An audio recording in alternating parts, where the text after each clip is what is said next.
El presidente de Ecuador anuncia el traslado de la sede del gobierno a Guayaquil ante el aumento de la violencia durante las protestas. Es la primera vez que se toma esta medida. En su comunicado, Lenín Moreno acusa a su homólogo venezolano Nicolás Maduro y al expresidente Rafael Correa de intentar desestabilizar su gobierno. Los saqueos, el vandalismo y la violencia demuestran que aquí hay una intención política organizada para desestabilizar el gobierno y romper el orden constituido, romper el orden democrático. En las imágenes es evidente que los más violentos, aquellos que actúan con la única intención de agredir, dañar, son individuos externos, pagados y organizados. ¿Acaso creen ustedes que es coincidencia que Correa, Virgilio Hernández, Patiño, Pavón hayan viajado al mismo tiempo hace pocas semanas a Venezuela? El sátrapa de Maduro ha activado junto con Correa su plan de desestabilización. Además, el mandatario aseguró que no piensa dar marcha atrás con la eliminación de los subsidios del combustible. Según Lenín Moreno, se trata de luchar contra el robo y la corrupción.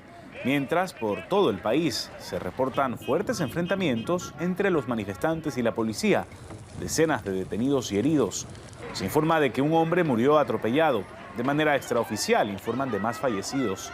En la capital, los antidisturbios han empleado gas lacrimógeno y nuestro corresponsal, Nicolás Sánchez O'Donovan, que también resultó afectado, nos trae la crónica desde el terreno.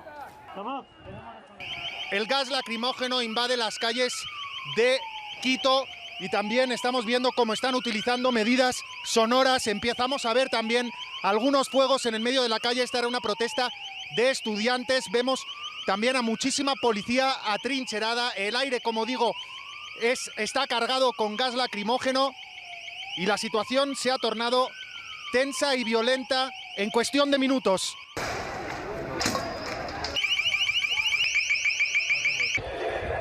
Es imposible. Pronto una nube de humo y de gas lacrimógeno invadía las calles.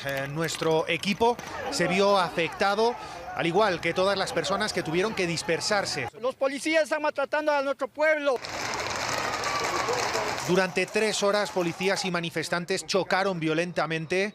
Una lluvia de rocas, de botellas y de artefactos incendiarios caían sobre los agentes. El centro de la ciudad de Quito parecía sacada de una zona de guerra. Los manifestantes, además, acusaban a la policía de brutalidad y aseguraron que lo peor está por llegar. Las manifestaciones vienen desde el día jueves. Lo que se viene en adelante es algo más grande. Poco a poco las calles de Quito vuelven no a la normalidad, pero sí a una relativa tranquilidad. Lo que está claro es que ha sido una jornada trágica y que poco a poco iremos viendo, ¿no?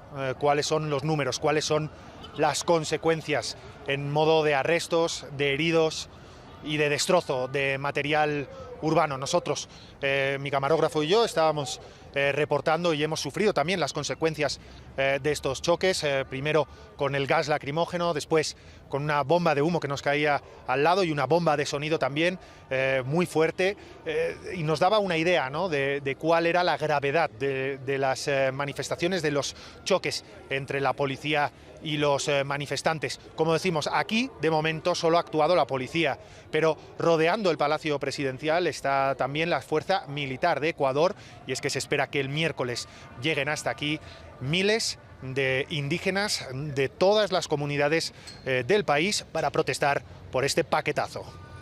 Bueno, y hablando de conflicto aquí en Latinoamérica, crece la tensión en Ecuador, donde miles de indígenas se dirigen a esta hora desde distintos puntos del país hacia Quito, la capital, donde ahora se encuentra nuestra periodista Daniela Valenzuela. ¿Cómo estás, Daniela? Buenas noches. Hola, Connie, estamos a la entrada del centro histórico de Quito, donde se está reuniendo gente para protestar por estas medidas económicas de Lenín Moreno.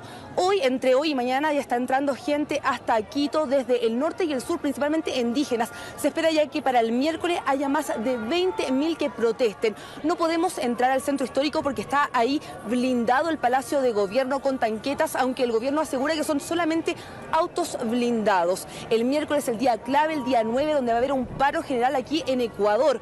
Pero hasta ahora hay muchas manifestaciones en todo el país, principalmente hay enfrentamientos con militares y policías, lanzamiento de gases, como podemos ver en las imágenes que estamos viendo en pantalla. Principalmente hay que tener atención para el día miércoles, pero durante estos días ya hay manifestaciones, saqueos e incluso indígenas han mantenido retenidos a más de 50 uniformados en distintas zonas del país. En algunos han sido liberados, pero cerca de 50 se mantienen todavía retenidos. 6 provincias tienen sus carreteras cortadas por los manifestantes, los indígenas, que tienen cerrado el paso a los automóviles. Hay una víctima ya fatal por estas protestas, un manifestante que fue atropellado y que no pudo ser salvado por la ambulancia que trataba de llegar a rescatarlo. Hay que tener claro que los indígenas están pidiendo la derogación del artículo 883, que es este paquetazo que se conoce, impuesto por Lenín Moreno, que corta la subvención de los combustibles, que aquí era bastante importante, que tiene muy molesto a los transportistas, a los trabajadores y por supuesto a los indígenas, que es un movimiento fuerte aquí en Ecuador y que ya ha derrocado otros gobiernos desde el 2000. Por eso también hay tanta atención y preocupación a nivel internacional. Hay que estar entonces claros para el día miércoles 9, cuando ya lleguen estos indígenas, 20.000 hasta la capital, hasta Quito, hasta el centro histórico para manifestarse. Ellos han dicho que ya no va a haber diálogo, todo lo contrario que dice Lenín Moreno, que está dispuesto a conversar con ellos, pero sin derogar este paquetazo como se conoce. Así que vamos a estar atentos aquí desde Quito. Vemos al presidente de Ecuador, Lenín Moreno, con el vicepresidente de esta nación, el ministro de la Defensa, el alto mando militar. Una cadena nacional, Laura, audiencia, muy buenas noches, sobre la que se está esperando anuncios. Desde muy temprano, desde el mediodía, se estaba anunciando que sería cadena nacional, luego rueda de prensa. En horas de la tarde, nuestra corresponsal Denise Herrera estaba confirmando que después de haberse anunciado la rueda de prensa, salieron por orden también del Palacio de Carondelet. Los periodistas fueron desalojados de la sede. Vamos a escuchar. Siempre he antepuesto la paz y la tranquilidad de los ecuatorianos antes que mi propio bienestar. Lo que ha sucedido en estos días en el Ecuador no es una manifestación social de descontento o protesta frente a una decisión de gobierno. No, los saqueos, el vandalismo y la violencia demuestran que aquí hay una intención política organizada para desestabilizar el gobierno y romper el orden constituido, romper el orden democrático. En las imágenes es evidente que los más violentos, aquellos que actúan con la única intención de agredir, dañar, son individuos externos, pagados y organizados. ¿Acaso creen ustedes que es coincidencia que Correa, Virgilio Hernández, Patiño, Pavón hayan viajado al mismo tiempo hace pocas semanas a Venezuela? El sátrapa de Maduro ha activado junto con Correa su plan de desestabilización. Son los corruptos que han sentido los pasos de la justicia acercándolos para que respondan. Ellos son quienes están detrás de este intento de golpe de Estado y están usando e instrumentalizando a algunos sectores indígenas, aprovechando su movilización para saquear y destruir a su paso.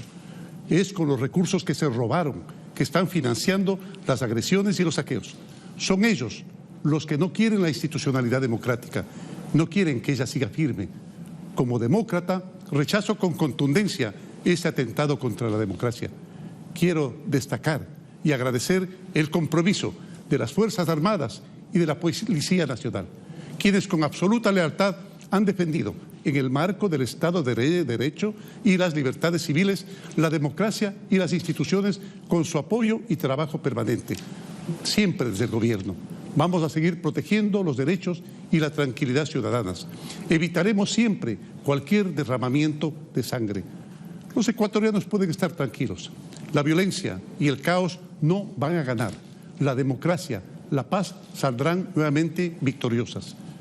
Quienes se han permitido agredir, robar, destruir, tendrán que someterse a la ley. Como lo manifesté, ustedes recuerdan, desde el primer momento, no voy a dar marcha atrás porque lo correcto no tiene matices. Ecuatorianos, la eliminación del subsidio a los combustibles es una decisión histórica que quita de las manos a los contrabandistas cientos de millones de dólares. Recordemos que esta decisión afecta a grandes intereses económicos y a grandes intereses políticos que buscan desestabilizar al país. Esa decisión asegura que nuestra economía esté sana y la dolarización protegida. Les aseguro que por duro que parezca, hemos hecho lo correcto para con la patria. Se acabó, dije, la sanganada. Se acabó la sanganada de esquilmar los recursos del Estado. Y cuando digo zángano, para que quede claro, me refiero a los ociosos y a los ladrones. Por eso llamo a los sectores sociales al diálogo fraterno y sincero, una puerta que desde el gobierno jamás se cerró. Nunca, nunca voy a claudicar en mis principios por un puesto. Lo dije, yo estoy decidido. Gracias a todos los ecuatorianos que se han decidido también por el orden, la paz y la democracia. Muchísimas gracias. Los grupos indígenas de Ecuador no están dispuestos a ceder. Además de continuar sus protestas contra las recientes medidas económicas del gobierno, se confirmó que mantienen retenidos a más de 50 uniformados y advirtieron que seguirán con esta medida. Militares y policías que se acerquen a territorios indígenas serán retenidos y sometidos a la justicia indígena. La retención de los uniformados se produjo este sábado en distintas zonas del país donde se encontraban para reforzar la seguridad tras los bloqueos en las vías donde los manifestantes armaron barricadas con árboles, toneladas de tierra, rocas y neumáticos a los que prendieron fuego. El Ministerio de Gobierno confirmó la muerte de una persona en medio de la obstaculización del tráfico. Aunque el Ejecutivo no se ha referido a la retención de los militares de manera directa, el presidente Lenín Moreno hizo una oferta. Las clases se reanudaron este lunes en algunas zonas del país, mientras que en otras seguirán suspendidas por motivos de seguridad. El descontento estalló luego de que el gobierno anunciara una serie de medidas con las que pretende recuperar liquidez, entre ellas la eliminación del subsidio al combustible, que es la que más ha desatado la ira de los ciudadanos, por lo que el Ejecutivo decidió declarar el estado de excepción.